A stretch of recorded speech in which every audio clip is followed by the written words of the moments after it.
Los etruscos. Una civilización de la Edad del Hierro ocupa un lugar destacado en nuestro imaginario. Un espacio como el que disfrutan los egipcios o los hititas, de sofisticación y lujo. Hablamos de los etruscos.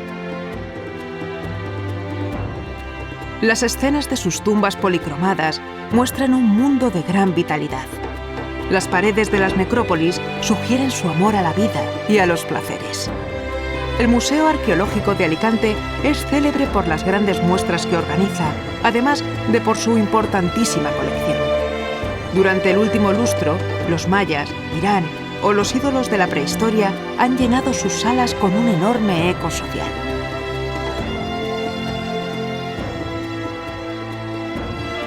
En verano y otoño de 2021, los etruscos tomaron la alternativa entre sus paredes. La cultura etrusca es una cultura fantástica, es una cultura fascinante, pero por lo general es poco conocida por el gran público. Y exposiciones como esta que hemos llevado a cabo en Alicante ayudan a reivindicar su lugar en la historia. La muestra expone 150 piezas de grandes museos como Florencia, Volterra o Piombino. Abarca desde la época vilanovense, la más antigua, hasta la disolución en Roma, atravesando los periodos orientalizante y arcaico. Estamos hablando de más de 150 obras que en poco tiempo hemos seleccionado con los comisarios de Italia y con los directores de los museos que han prestado las obras y seleccionando, preparando, restaurando algunas de estas piezas y después, claro, organizando toda la logística para el transporte, el seguro. Y no ha sido fácil, pero tampoco demasiado difícil.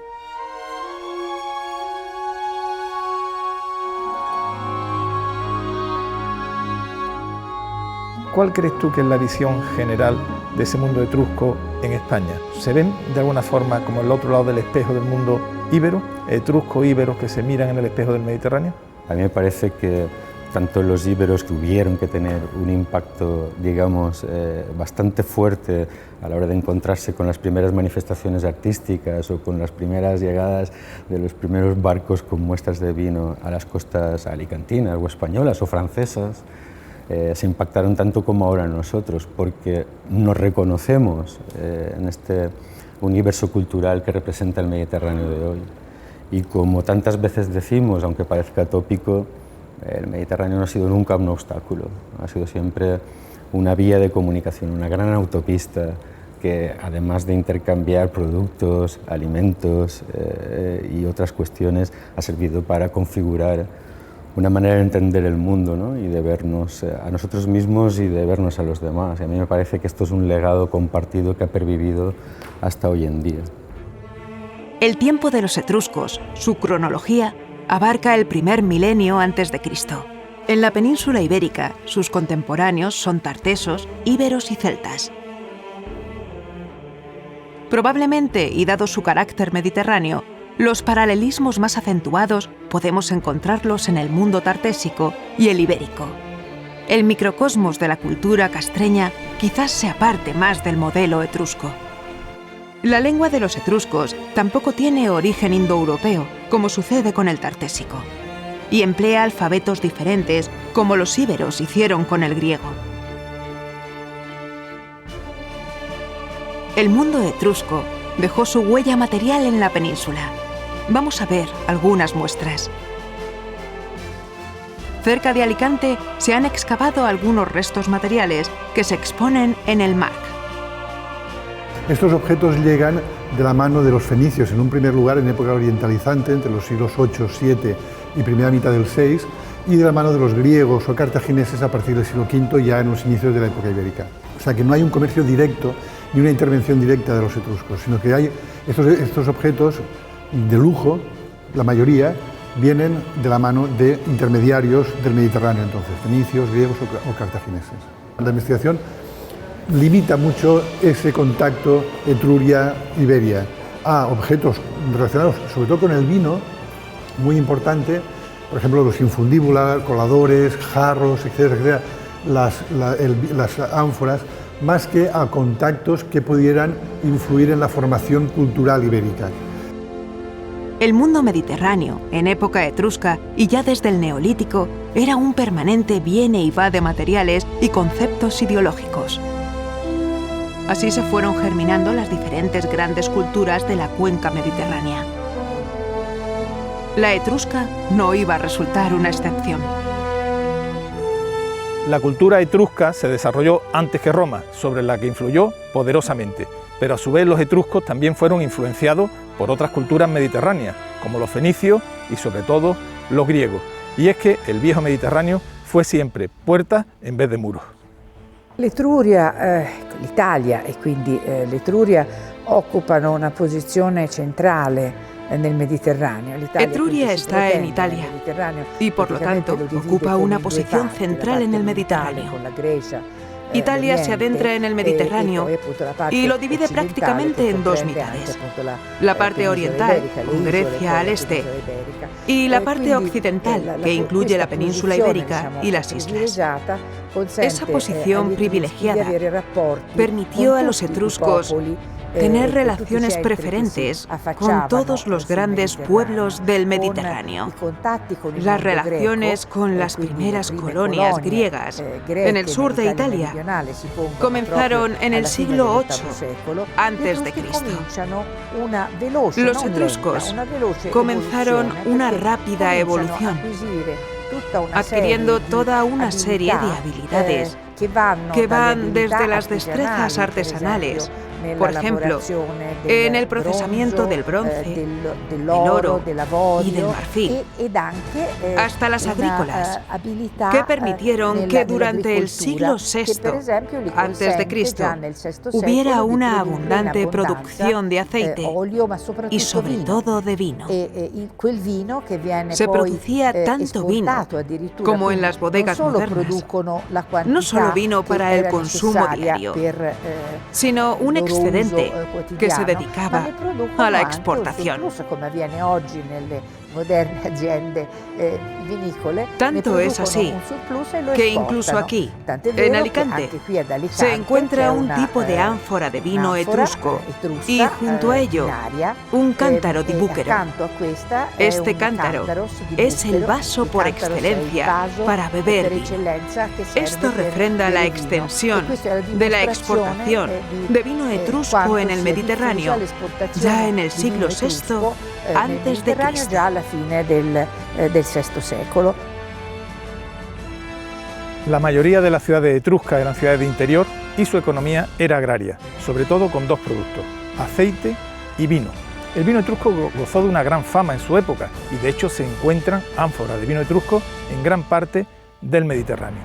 Y curiosamente, en la Toscana de hoy, sus dos principales productos agrarios siguen siendo el vino y el aceite.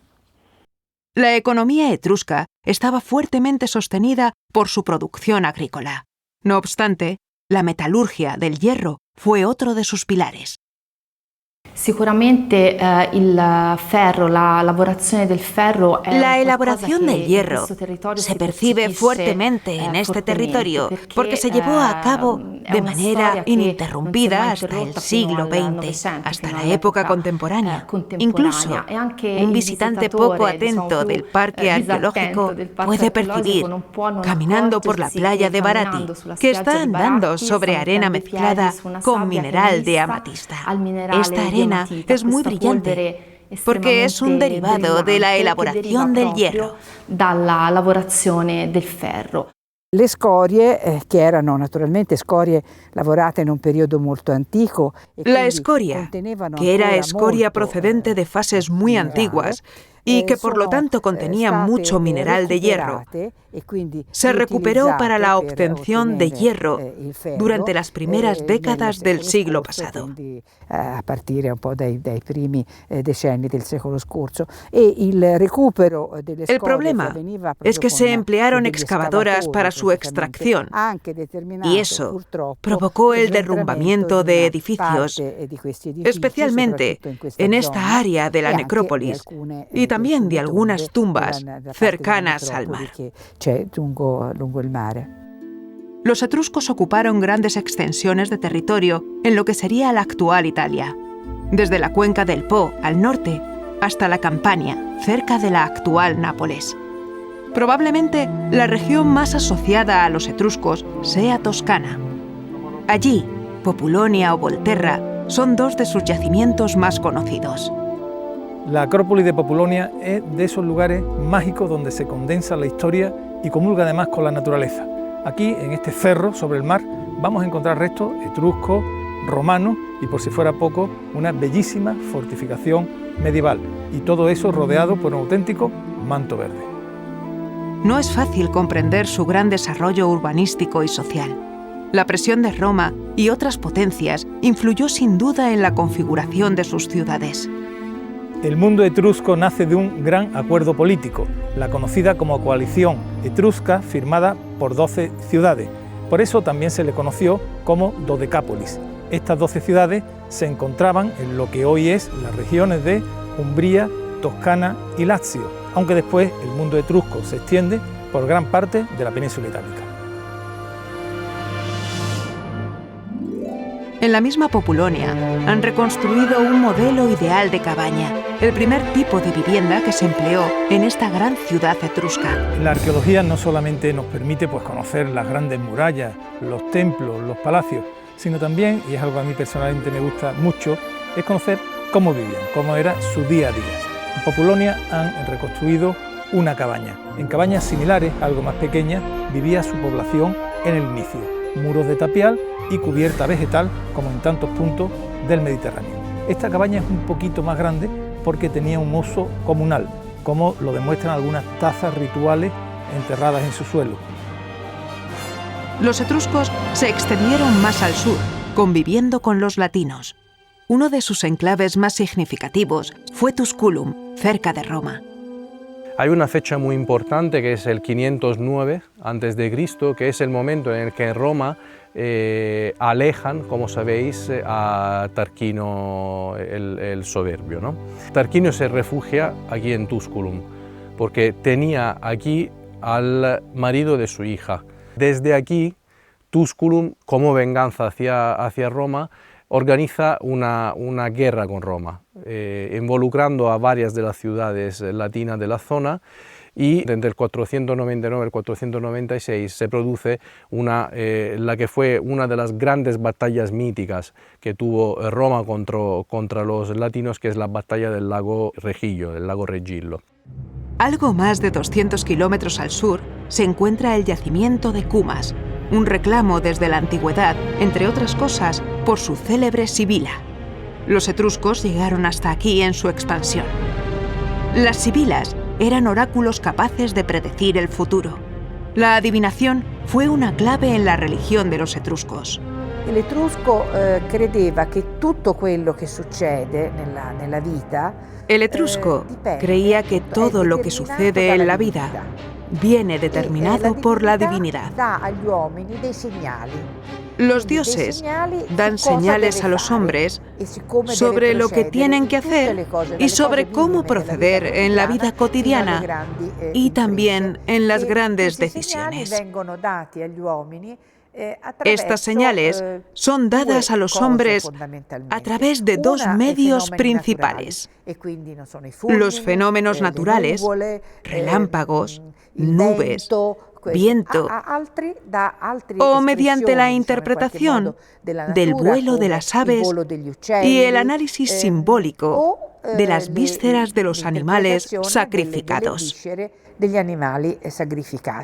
En la exposición de Alicante se puede ver la escultura de un arúspice.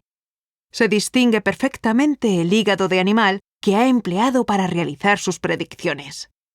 Quando uno si trovava di fronte ad una Cuando una persona se encontraba frente a la necesidad de recibir una indicación sobre su vida para un negocio o para un viaje, pedía una respuesta a la divinidad.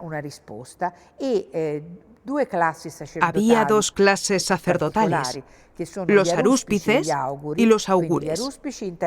Los primeros interpretaban las vísceras de los animales, en particular el hígado. Los augures observaban el vuelo de las aves, los rayos, las nubes, y observando estos fenómenos daban una respuesta. Por lo demás, el panteón de los etruscos era la transposición del panteón griego. Etruria actuó como correa de transmisión entre Grecia y Roma. El origen de los etruscos es variado y su lengua, uno de esos casos de difícil resolución en la investigación arqueológica. Al igual que la lengua de los tartesos, su origen no es indoeuropeo, lo que dificulta el seguimiento de su rastro. Noi sappiamo poco della lingua e più della scrittura. Sabemos poco sobre el idioma etrusco. Sabemos algo más sobre la escritura, porque la escritura etrusca emplea caracteres griegos. Así que aplicamos las mismas reglas fonéticas del griego al etrusco, aunque realmente no debiera ser así, ya que existen anomalías, por ejemplo, con respecto a las consonantes y las vocales. Así que leemos etrusco a la griega, porque el método de escritura es el del alfabeto griego, que ha llegado a nosotros a través de los colonos griegos del sur de Italia, en particular del área de Cumas. Así que ahí está la anomalía. Podemos leerlo, pero no sabemos realmente cómo hablaban los etruscos. Al contrario que en el resto de las grandes culturas del Mediterráneo, al menos en Grecia y Roma, la mujer en el mundo etrusco tenía un estatus similar al varón, especialmente en las élites. Esta es otra nota de originalidad de esta compleja civilización, pero no es un detalle más. Hablamos de la naturaleza de una sociedad compleja.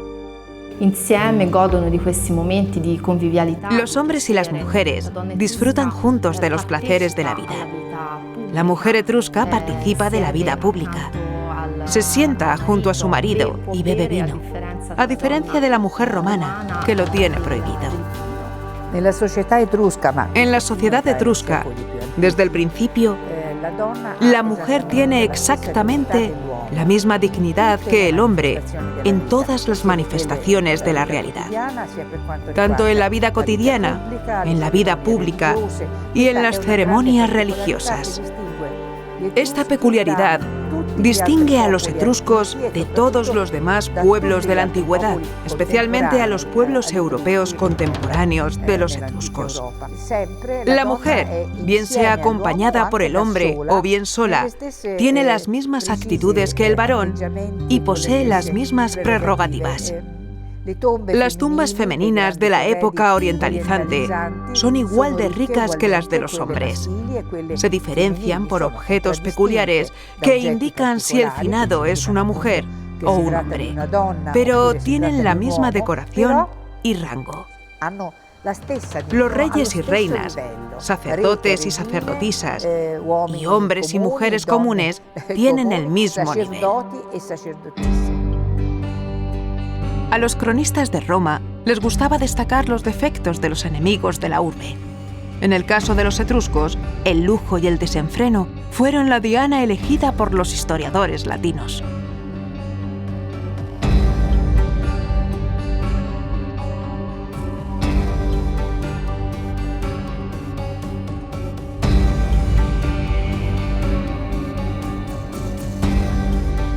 Aunque los etruscos fueron buenos marineros, nunca llegaron a constituirse como una gran potencia marítima.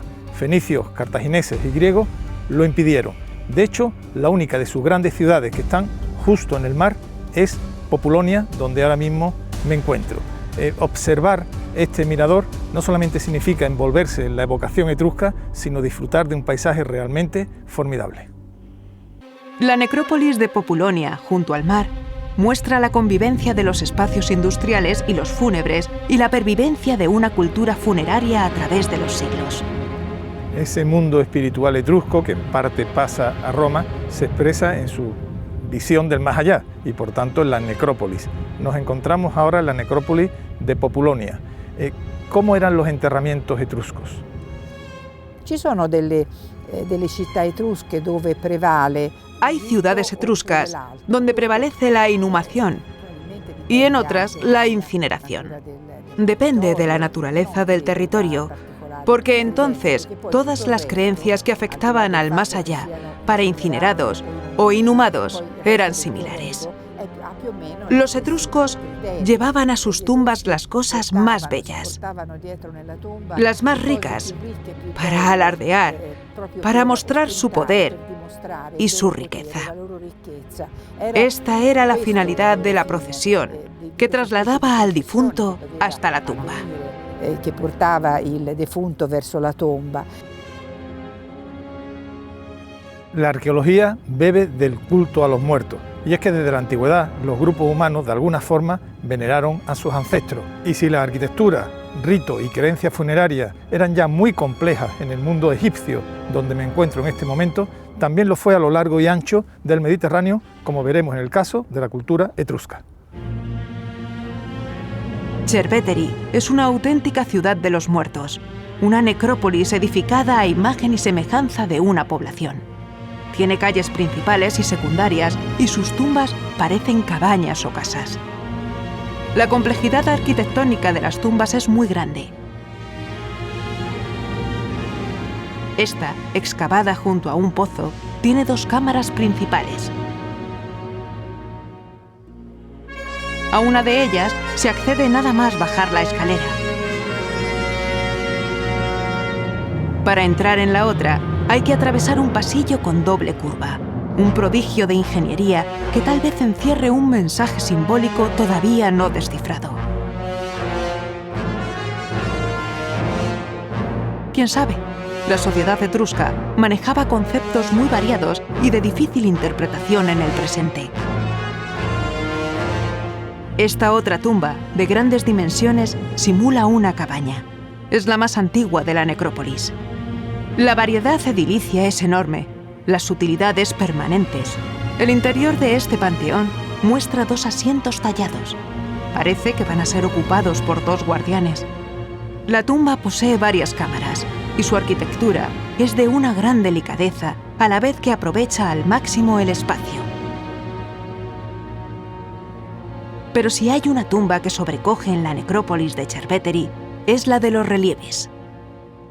Quello che noi troviamo nella tomba è una riproduzione delle. Lo que encontramos en las tumbas es una reproducción de la vida de los etruscos, los muebles que usaban en la vida cotidiana, las armas que empleaban en las pocas guerras en las que participaron, pero que eran símbolo de alto estatus social.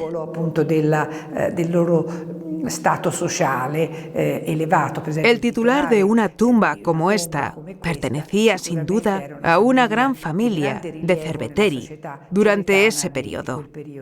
Cuando conocemos la necrópolis etrusca de Tarquinia, surge una contradicción. Como un sitio que debería ser lúgubre, en verdad está decorado con banquetes, con escenas de fiestas, de motivos alegres. Y es que la arqueología y la fuente nos muestran a los etruscos como un pueblo que gustaba de las fiestas, de los banquetes y de buen vino, y que llevaron esa alegría por vivir hasta su propia tumba. Toda civilización tiene un cenit y un símbolo. Quizás la necrópolis de Tarquinia desempeñe este papel en el caso de los etruscos. Sono dei temi più legati al viaggio dell'aldilà, perché son temas relacionados con el viaje al más allá. En las tumbas más tardías hay una atmósfera oscura con representaciones del difunto. Son tumbas del periodo arcaico que no es el más brillante del mundo etrusco, sobre todo en Tarquinia. Esta tumba es sobre todo una expresión de este momento histórico. Per Tarquinia, e queste tombe ne sono una espressione.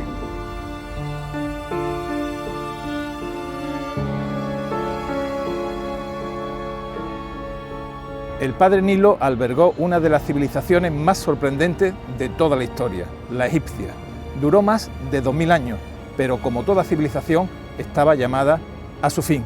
El mundo romano, después de estos 2000 años, lo engulló en su seno. Igual fin tendría la civilización etrusca. Tras su periodo de brillo, terminaría siendo subsumido en el vigor y empuje de la cultura romana. El mundo etrusco se fue deshaciendo o fusionando con el romano. La arquitectura de Roma, los modos romanos, se fueron implantando en las ciudades etruscas. Veamos 3 casos. In realtà, quello che vorrei dire è che en realidad, hay un momento, un periodo muy extenso de 2 siglos, en el que conviven la civilización etrusca y la romana. Con el final del reinado de Augusto y el inicio del imperio, ya no se hablará más del mundo etrusco. Roma alza el vuelo y se lleva consigo un gran legado del mundo etrusco.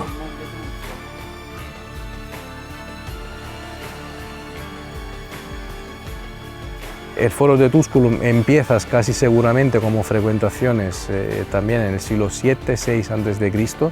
Lo tenemos documentados por materiales y por un podio arcaico que se excavó en los años 90 del siglo pasado, pero luego tiene toda una superposiciones de edificios que son los que han configurado hasta ahora el aspecto final que nosotros estamos documentando con las excavaciones. Se pasa desde estructura del siglo II a.C., del primero a.C., por ejemplo el Mercuriale que tenéis en la entrada o la serie de Sacella que están enfrente de este edificio dedicado a Mercurio, y luego hay a partir del siglo III a.C. la voluntad de construir una encima de otras elementos para la administración de la ciudad. Este santuario está mirando hacia el valle, pero está mirando también hacia esta montaña sagrada que se convierte en un generador topográfico de todo un sistema de ciudades, no solamente de Tusculum. Al amparo de esta montaña está una civilización que desde el siglo VIII ya, o VII a.C., pues genera un paisaje urbano muy complejo que, como hemos ya señalizado antes, tiene un papel fundamental también para la storia de Roma y la storia del Lazio en general. Le aristocrazie etrusche non avevano... La aristocracia etrusca no tenía fuerza y probablemente ni siquiera la voluntad de oponerse al nuevo poder de Roma. Roma conocía la importancia estratégica de Populonia para la producción de hierro. Desde luego, no tenía intención de destruirla. Así que lo que encontramos son las huellas de los etruscos romanizados, que conservan su personalidad, pero que viven en una ciudad en la que Roma ha rediseñado su planificación urbanística para hacer saber a todos, públicamente, a través de sus monumentos, que Roma está aquí. Roma ha conquistado. Attraverso i monumenti, Roma è qua, Roma ha conquistato. Siempre que una civilización es asimilada por otra, se repiten los debates. Parece que el título de la exposición de Alicante, Etruscos, el amanecer de Roma, establece este cordón umbilical, esta línea de continuidad. ¿Qué dejó realmente Etruria en Roma? I romani apprendono dagli etruschi, o comunque los romanos aprenden de los etruscos, los llevan dentro de sí, forman parte de los inicios de su historia. Fino dai primordi della loro storia.